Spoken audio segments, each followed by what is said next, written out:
Occasion ఏదైనా location ఎక్కడైనా తెలుగువారి వేడుక అంటే ఆలివ్ మిఠాయి ఉండాల్సిందే. మిఠాయి అంటే ఆలివ్. పహల్గాం దాడి తర్వాత భారత ప్రభుత్వం కొన్ని కీలక నిర్ణయాలు తీసుకుంది. దౌత్యపరమైనటువంటి నిర్ణయాలలో అతి కీలకమైనది ఇండియాలో ఉన్నటువంటి పాకిస్తానీయులు తక్షణమే వెంటనే ఏ వీసాలో వచ్చినా కూడా వారందరూ కూడా తిరిగి పాకిస్తాన్కి వెళ్ళాలంటూ కూడా భారత ప్రభుత్వం ఆదేశించింది.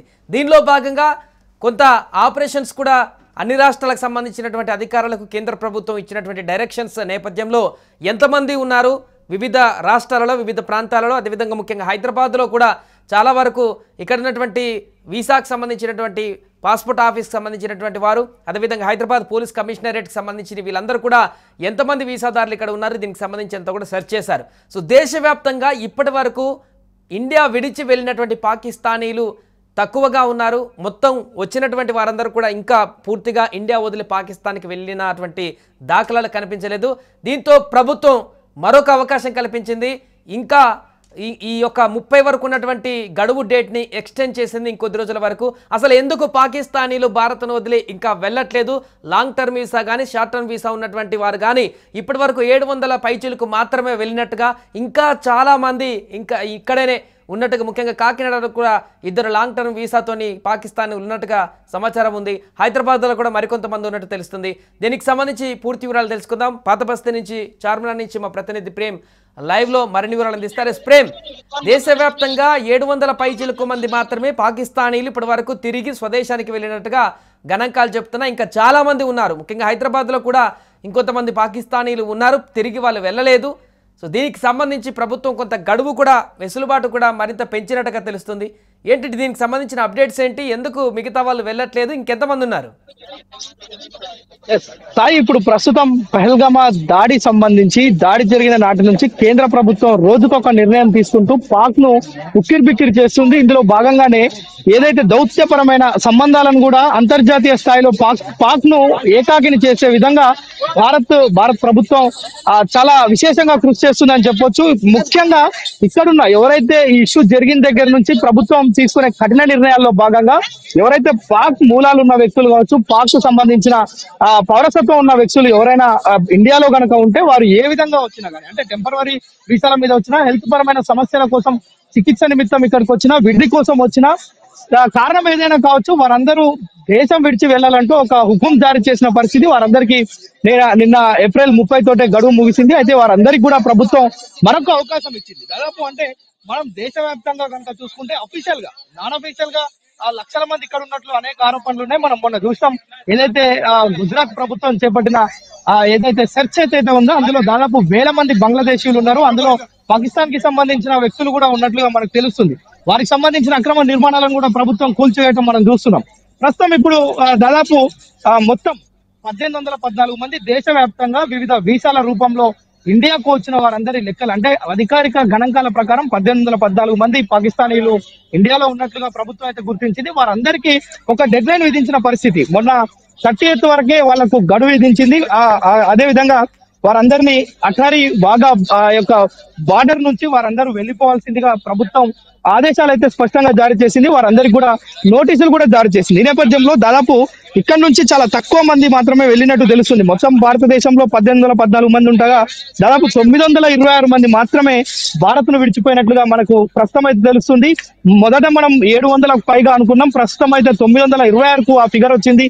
అయితే ఇదే క్రమంలో హైదరాబాద్ లో కూడా దాదాపు 230 మంది, అంటే మనకు శంషాబాద్ అంటే ఎయిర్పోర్ట్ లో ఉన్న వివరాలు కావచ్చు, పోలీస్ కమిషనరేట్ లో ఉన్న వివరాలు కావచ్చు, వీటన్నిటిని కనుక చూస్తే హైదరాబాద్ ప్రాంతంలో కూడా 230 మంది పాకిస్తానీలు ఉన్నట్లుగా పోలీస్ శాఖ కావచ్చు ఇప్పుడు ఇంకొక అవకాశాన్ని అయితే కేంద్ర ప్రభుత్వం ఇచ్చింది, వెసులుబాటు ఇచ్చింది. ఇంకొద్ది రోజుల వరకు కూడా వారు తిరిగి వెళ్ళడానికి ఒక గడువు అయితే ఇచ్చింది. ఇన్ కేస్ ఆ గడువులో కూడా వీరు తిరిగి స్వదేశానికి వెళ్ళకపోతే ఎలాంటి పరిణామాలు ఉండేటువంటి అవకాశం ఉంది? ఎస్, అంటే మొదటి నుంచి కూడా ప్రభుత్వం చెప్తుంది, ఎవరైతే ఈ యొక్క పహల్గాం జమ్మూ కాశ్మీర్ లో పర్యాటకుల మీద దాడి చేసిన నేపథ్యం 26 మంది మృతి చెందిన ఈ సందర్భాన్ని ప్రభుత్వం చాలా సీరియస్ గా తీసుకుంది. ఎవరైతే ఇక్కడ ఇండియాలో ఉన్న వారందరూ కూడా వెళ్లిపోవాలని చెప్పినప్పుడు, వారందరికీ నోటీసులు జారీ చేసినప్పుడు కూడా ప్రభుత్వం చాలా స్పష్టంగా చెప్పింది. 27 తారీఖు వరకు ఏదైతే టెంపరరీ వీసాల మీద వచ్చినవారు, అదేవిధంగా 29 వరకు హెల్త్ పరమైన సమస్యల గుండా ఇక్కడికి వచ్చి చికిత్స పొందుతున్న వారు కావచ్చు, ఇక్కడ ఉన్న వారందరూ కూడా వెళ్ళిపోవాలి. అంటే 30వ తారీఖు వారందరికీ డెడ్ లైన్ ఉండే.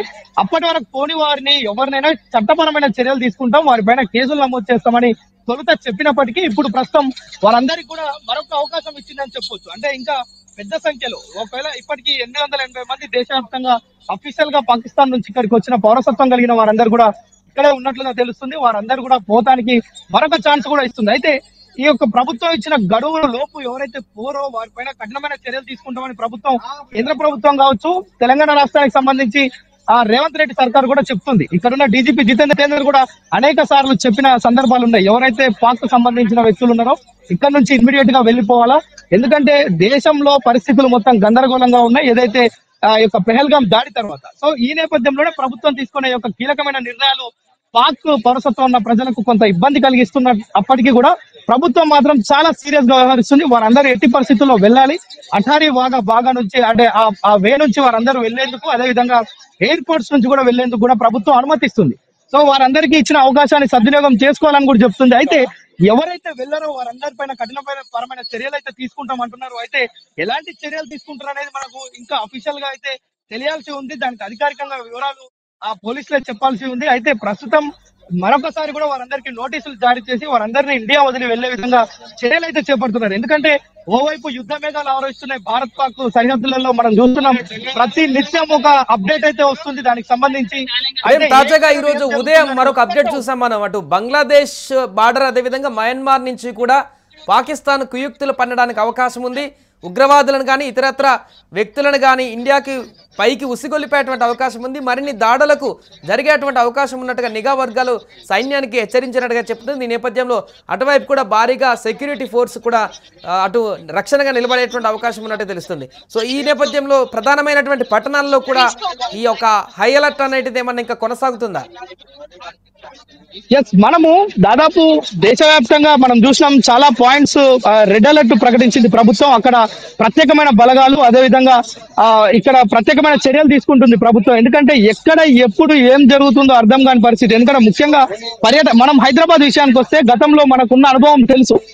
దిల్సుఖ్ నగర్ ఎంతో ప్రశాంతంగా ఉన్న దిల్సుఖ్ నగర్ లో, అదేవిధంగా గోకుల్ చాట్ లో, లుంబిని పార్క్ లో జరిగిన పేలుళ్లు మనందరికీ ఒక అనుభవాన్ని నేర్పాయి. ఎందుకంటే మనం చాలా సేఫ్ జోన్ లో లేము అనేది మాత్రం మనకు అర్థమవుతున్న పరిస్థితి. ఎందుకంటే ఇప్పుడు మనం ప్రస్తుతం చార్మినార్ దగ్గర ఉన్నాం. ఇక్కడున్న పరిస్థితి కూడా చూడొచ్చు. వేలాది మంది ప్రతి నిత్యం ఇలాగే ఉంటుంటారు. అయితే ఇలాంటి జోన్లలో రెడ్ అలర్ట్ ప్రకటించింది ప్రభుత్వం. ఇక్కడ ప్రత్యేకమైన పోలీస్ బలగాలను కూడా ఏర్పాటు చేసింది. ఇలాంటి జన సందోహమైన ప్రదేశాలు తెలంగాణ సంబంధించి మనం ఒకటి చాలా ప్రదేశాలు ఉన్నాయి. దేశవ్యాప్తంగా ఉన్న 24 ప్రాంతాల్లో హైదరాబాద్ లో దాదాపు 3-4 పాయింట్లు ఉన్నాయి. ఆంధ్రాలో 3-4 రెడ్ జోన్లు ఉన్నాయి. ఇక్కడ మొత్తం కూడా ప్రభుత్వం చాలా కట్టుదిట్టమైన ఏర్పాట్లు చేస్తుంది. మరొక విషయం చూస్తే పాక్ మొదటి నుంచి కూడా చూస్తున్నాం, పార్లమెంట్ పైన దాడి జరిగిన నాటి నుంచి నేటి వరకు కూడా కవ్వింపు చర్యలకు పాల్పడుతూనే ఉంది. పక్క రాష్ట్రాలను, పక్క దేశాలను ఉసిగొల్పడం, లేదంటే ఉగ్రవాదాన్ని ప్రేరేపించే అంశాలు మనం ప్రతిసారి చూస్తున్నాం.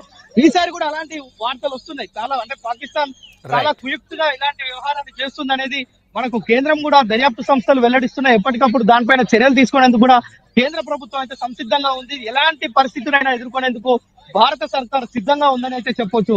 సాయి రైట్ ప్రేమ్. సో మొత్తానికి అది ప్రస్తుతం ఇండియాలో ఉన్నటువంటి పాకిస్తానీలందరినీ కూడా తమ స్వదేశానికి వెళ్ళిపోవాలంటూ పహల్గాం ఉగ్రదాడి జరిగినటువంటి తర్వాత భారత ప్రభుత్వం తీసుకున్నటువంటి నిర్ణయం మనందరికీ తెలిసిందే. దీంతో అసలు ఎంతమంది పాకిస్తానీలు మన దేశంలో ఉన్నారు, లాంగ్ టర్మ్ కానీ షార్ట్ టర్మ్ వీసా కానీ విజిటింగ్ వీసా కానీ తదితర వీసాల కారణంగా ఎంతమంది ఇక్కడ ఉన్నారు, వారందరినీ వెనక్కి పంపించేటువంటి ప్రక్రియలో పూర్తిగా వారందరూ వెళ్ళడానికి నిరాకరించడంతో ఇంకొంతమంది పాకిస్తానీలు భారతదేశంలో స్టిల్ ఇప్పటికీ ఉండడంతో ఆరోగ్యరీత్యా కానీ మెడికల్కి సంబంధించినటువంటి వీసాల కారణంగా కానీ సో వీటన్ని దృష్టిలో ఉంచుకొని కొంత వెసులుబాటు అయితే భారత ప్రభుత్వం ఇచ్చింది. ఇంకొద్ది రోజుల పాటు ఎవరైతే మిగిలినటువంటి పాకిస్తాన్ ఇప్పటికే 700లకు పైగా మంది పాకిస్తానీలు తమ స్వదేశానికి వెళ్లారు. భారత ప్రభుత్వం హెచ్చరించినటువంటి సందర్భంలో అప్పటికప్పుడు అటారీ వాఘా బార్డర్ నుంచి సో ఇప్పుడు మిగిలిన ఉన్నటువంటి వారందరూ కూడా ఇంకొద్ది రోజులు వెసులుబాటు ఇచ్చింది భారత ప్రభుత్వం. ఈలోగా పూర్తిగా వారందరూ కూడా వెళ్ళిపోవాల్సిన అవసరం ఉంటుంది, లేదంటే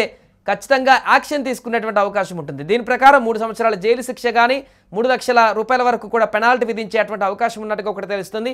సో ఈ కొద్ది రోజుల్లో మిగిలినటువంటి పాకిస్తానీలందరూ కూడా తిరిగి వారి దేశానికి వెళ్తారా, లేదంటే ఇక్కడే ఇంకా ఉండేటువంటి అవకాశం ఉందా అనేది చూడాలి. సుమన్ టీవీలో మీ పర్సనల్ అండ్ బిజినెస్ ప్రమోషన్స్ కోసం కింది నెంబర్కి కాంటాక్ట్ చేయండి. Thank you.